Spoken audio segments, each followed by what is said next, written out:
Special edition. Psst. Special edition. Special edition. It's not quite the weekend wrap, but hey, some chatter going on out there. I'm liking this. This is really kind of cool. I got numerous emails about a couple of issues going on. One of them is, in my humble opinion, one of them, if you're running a W-2 operation, is a way to kind of help balance the books, keep employee morale, if you will. I got a bunch of emails over a thread. I don't know where the thread is. I think it is in Property Preservation Information Exchange.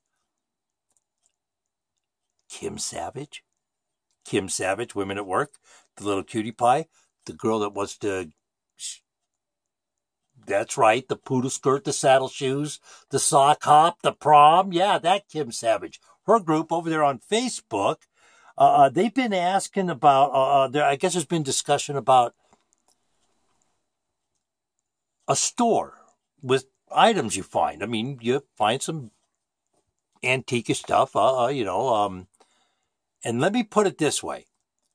If you're being requested, and this comes down to your contract, it's kind of business 101-ish, but it's kind of a contractual issue.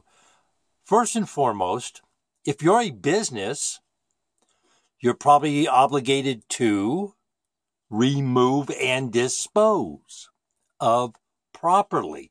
There's probably also a clause in your contract that stipulates something about obeying all the laws, ordinances, having the right permits. Maybe it's hazardous material you're disposing of. So maybe you need a permit, maybe you need a license to move it. I don't know. That is you as the business owner. You have to know that information and have all that, those ducks in a row. That's on you. But if, because this is what a few emails came in saying, hey, I thought, I'm being told blah, blah, blah. They're being told that they have to have actual photographs of everything they remove from the house at the dump, in the landfill, getting bulldozed, control. I believe there was a reference to the FAST case on control. Right now, HUD is demanding dump receipts. Are they really? I think I read something on the NAMFS thing. There was discussion about that. And my question is this. If HUD, in fact, is asking for dump receipts, are you reimbursing me for time, transportation, and dump fees? Or am I billing you as a business? I mean, that's my question. Why is HUD asking for dump receipts? I know as a former HUD contractor, I mean, I guess you're always a HUD contractor if you do the work once, you stay up to date on everything.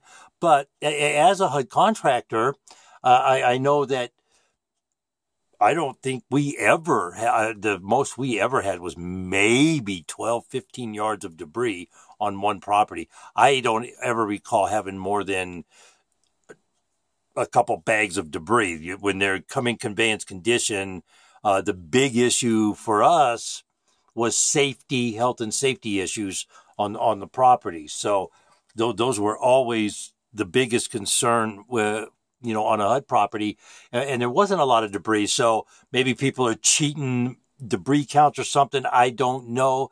Again, this is where I'm not understanding something in the bidding issue here. If you're asking for dump receipts, or if I'm billing you, why do we have pricing matrix if people are bidding?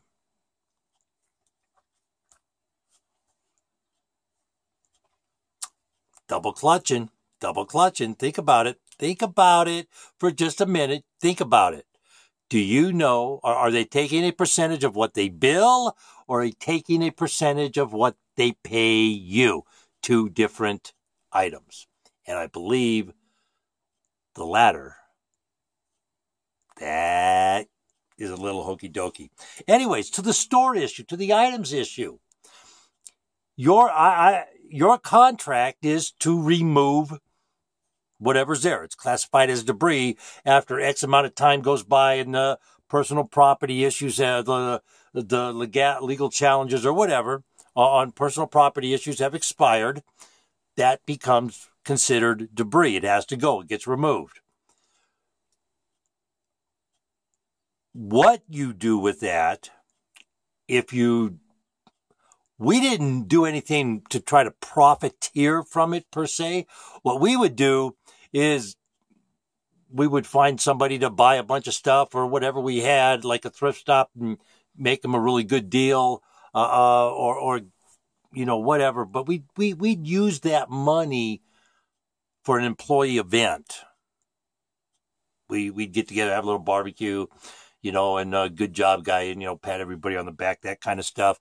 But it kind of kept, and of course, I found a slot machine, a poker machine at one. Yeah, come on, there's going to be things people keep, vehicles. You can figure out ways to do things with this kind of stuff.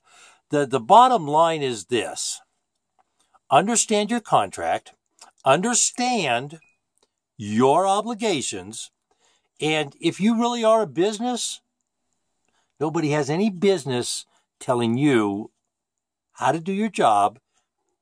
And as long as you're disposing of things legally, by law, hey,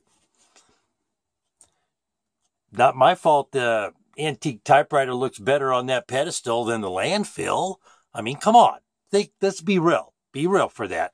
But that's kind of a way to offset costs too. Sometimes, you can do, like I said, throw it in the pool, give guys a Christmas bonus, put it, stuff like that. Give your, we just used it to take care of employees, what we did. And of course, you're the boss. Yeah, you can treat yourself, I'm not buying all this. It's got to go in the landfill. You got to send me pictures. That falls under the control issue. That is the employee issue there. And now, again, I said, understand your contract as long as you're doing everything per licensing. This was the second thing. And this is why I decided maybe we just do a special edition on for the preservation folks in the industry. Home Depot, folks. Home Depot, guess what? I don't want you guys to all think about this because somebody asked me about the subcontractor, dude, somewhere in there. Hey, some subcontractor saying they're subbing work to me, telling me I have to get insurance for them.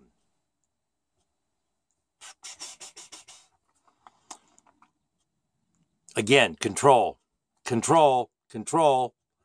Just always think about just think about this for a minute. They grab you by the head and they do this little thing. Hello, and I'm going to call him George and make him my friend, and it will be all good. Think about it. Just think about it, folks. That's all I'm saying. Home Depot, ladies and gentlemen, Home Depot being sued. Why are they being sued? Hey, guess what? Home Depot's not a contractor. They're not a contractor. And what are they doing? They're sending people to fix your house. Huh? Say what? How? And this is me. They advertised it on TV. Our quality craftsman, blah, blah, blah, blah, blah, blah. What did they say about assume? What did they say about that? Never assume. I got caught up. It's Home Depot. It's TV. It's Lowe's. The same thing. National television, advertising campaigns, promoting. Hey, come on down here. Get our stuff. Oh, by the way, this great price. We're going to come put it in for you. We're going to come do this. We're going to do that. They don't have a license to do it. Now, take a deep breath. It's okay. It's okay. Just take a deep breath for just a minute. And I'm going to tell you why this is very, very, very, very important. If you don't think for 1 minute, Home Depot getting slapped for not being properly licensed, if you don't think for 1 minute that won't happen to you when you're fixing the roof, when you're doing plumbing work you're not supposed to be doing, when you're backfeeding electricity into a house, a notion, whoever goes to work for a notion, if they do that, I'm telling you right now, I think it's Illinois they got. I'm telling you, a notion, number one, not a small business, but if they try to make you do the backfeed, you let us know. We'll be on that. We will be on that. But let me just say this. Let me just say this on this licensee, and comes back to what I've been saying all along. The industry is demanding compliance of you. Are the companies you're working with in compliance themselves? Are they licensed in your state to be conducting business? Because Hearst v. Booze check, here we go again, industry-related court decisions, federal court decisions, the booze checks. Buck Zex, I'm sorry if I'm saying your name wrong, Amanda, Adam, and Dan, the scam artist. Amanda's kind of cute though, man. I'd probably flirt with her if I met her. She's kind of cute. She's kind of cute. I give her that. Anyways, it don't excuse what they did. It don't excuse what they did. But in that case, it says, if you profit in the state, the work product does not leave the state.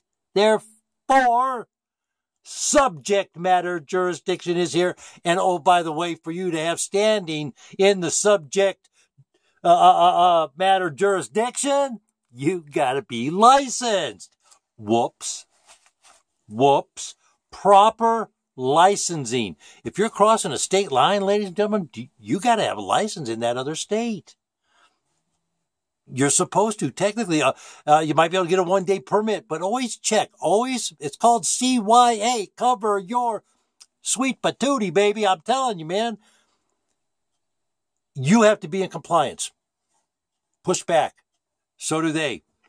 Who can help you do that? International Association Field Service Technicians. Shh. It's a big secret. We're not supposed to tell anybody. Nobody is supposed to know. International Association Field Service Technicians. IAFST.org.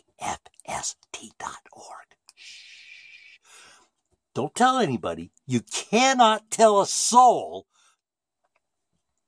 If you do, it's from an unnamed source.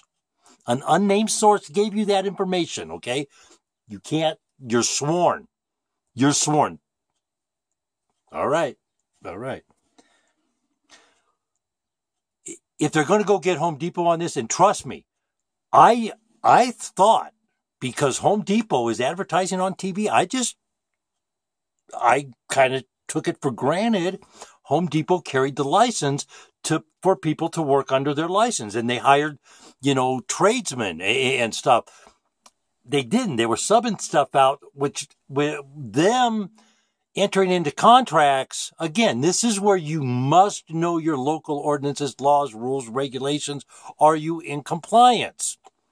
Who can help with the compliance? I think it's a new trade association in the industry. They can help because it's quite obvious the leading trade organization of the industry is not assisting going down this road in compliance, because many of the members of that organization are not in compliance because they're not properly licensed. Proper licensing is huge. And if they're going to go get Home Depot got big pockets. They'll be able to, fend it off and, bounce the cost somewhere else, but you won't. And if you get caught up in a funny licensing scheme with insurance, let me give you an example of what I mean. They send you 150 miles because they can't find nobody to go do this job, and it's a roof, and they need a favor, and oh my God, I need this favor. Please help me out on this. I really, really, really, really need this. We'll take care of you. Don't worry about it. While you're there, something goes belly up. Somebody falls off the roof. Hey, you don't have a license to be doing roof work. Oops. Now your insurance doesn't cover. Do you see what's going on here? That is what I'm talking about, compliance. Don't ever get caught up if you're not licensed to do said work, you're not insured. I guarantee you, you're not insured. Ask that question. Very simple. Ask your insurance. Hey, I'm not licensed to do this. If I do it, what happens? He's going to have a good laugh at your expense. I'm sorry. He might go to lunch early. I don't know. But license and insurance, ladies and gentlemen, it is critical. It is critical. Home Depot's finding out a hard lesson. Hey, I hope you like what you heard today. I hope it helps out there a little bit. I really do. If you like what you hear, thumbs up. They're kind of cool. If you can help out, hit the website there. We are starting to shop around. We're looking for a new project. Me and Wilson getting ready to hit the road. Going to start wrapping this up here. So if you got an idea, you got a thought, I got some feedback on a radio show right now. You never know. We can do radio shows from anywhere on the planet. That's what technology lets us do now, ladies and gentlemen.